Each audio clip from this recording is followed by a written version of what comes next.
Welcome back to the Coaching from My Wheelchair podcast. I'm your host, Coach Jay, and today we're discussing something that can truly change how we perceive the world and the people around us, seeing ourselves in others. Have you ever met someone and felt an instant connection?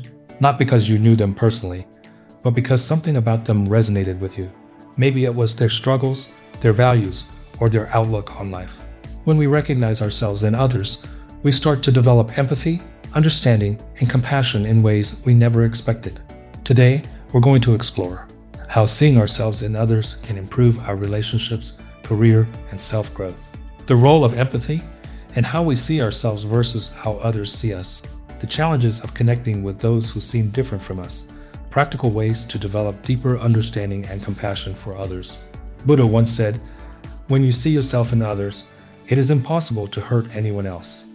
So, let's break down what that means in real life. Get comfortable, grab your favorite drink, and let's dive in. Let's start with why seeing ourselves in others matters. When we recognize common ground between ourselves and others, we unlock something powerful, a connection. Think about a time when you met someone who shared your experiences. Maybe they grew up in a similar neighborhood, struggled with the same fears, or shared your sense of humor. That connection feels natural because deep down, we all yearn for a sense of belonging. But what about when we meet someone who seems completely different? Maybe their beliefs clash with yours.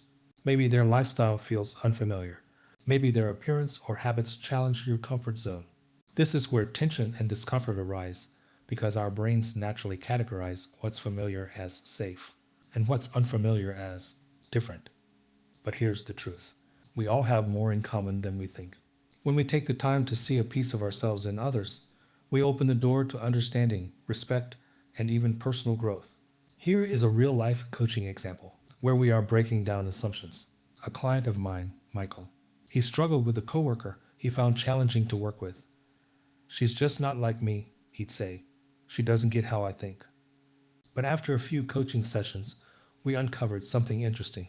Michael and his coworker actually shared a deep passion for their work. They just expressed it differently. Once Michael stopped focusing on their differences and instead recognized their shared values, their work relationship improved almost instantly. This is how shifting our perspective can change everything. Now, let's talk about metaperceptions, the fancy term for how we believe others perceive us. Think about this. Do you really know how people perceive you? Do people see you the way you see yourself? A fascinating study from Psychology Today found that we often overestimate or misunderstand how others view us. For example, you might think your boss sees you as incompetent when, in reality, they admire your work ethic. You might believe your friends find you boring when really they love your deep conversations. Our own self-perception shapes how we interpret the world around us. So here's the big takeaway. When we assume the best in others, we begin to assume the best in ourselves too. Okay, here's my coaching story. The mirror effect. I once coached a woman named Lisa who constantly doubted her leadership skills. She believed her team didn't respect her. But after anonymous feedback sessions, she realized her team actually looked up to her. They saw her as strong and capable.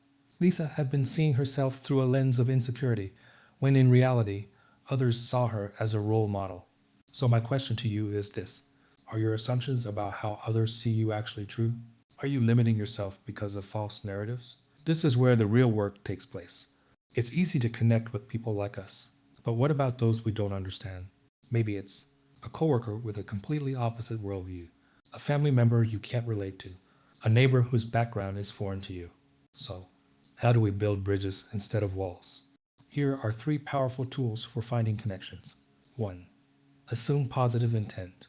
Instead of assuming someone is difficult or wrong, try assuming they're doing the best they can with what they know. 2. Find one common ground. Even if you disagree on 90% of things, there's always 10% where you align. Maybe it's music, family, ambition. Find it and build from there. 3.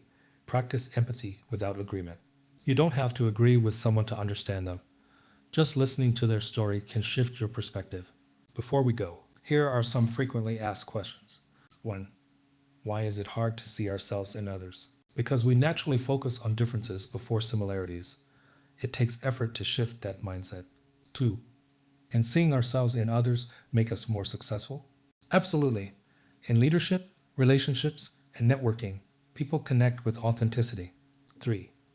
How do I handle someone I have nothing in common with? Look deeper. Ask open-ended questions. Listen, and find one shared experience. All right, my friends, let's wrap this up with a challenge. Challenge of the week. Think about someone in your life who frustrates or confuses you this week.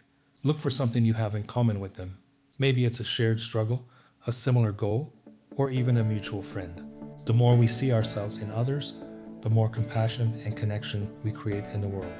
And that's it, folks. If this episode resonated with you, please consider subscribing, leaving a review, and sharing it with someone who may need to hear it. Until next time, stay educated, stay informed, and keep learning. Follow us on social media for updates and to stay informed about future episodes. You can also buy a copy of Coach Jay's book, Coaching from My Wheelchair: Tips, Tidbits, Tools, and Strategies for Improving Your Personal and Professional Self-Development, available on Amazon and Barnes & Noble. You can also connect with him on social media, on Instagram at TWCCSLLC, and you can also find him on Facebook, LinkedIn, YouTube, and through his website at therightcoachingservices.com/podcasts. Thanks for tuning in, and remember to stay educated, stay informed, and learn something new. Until next time, this is Coach Jay.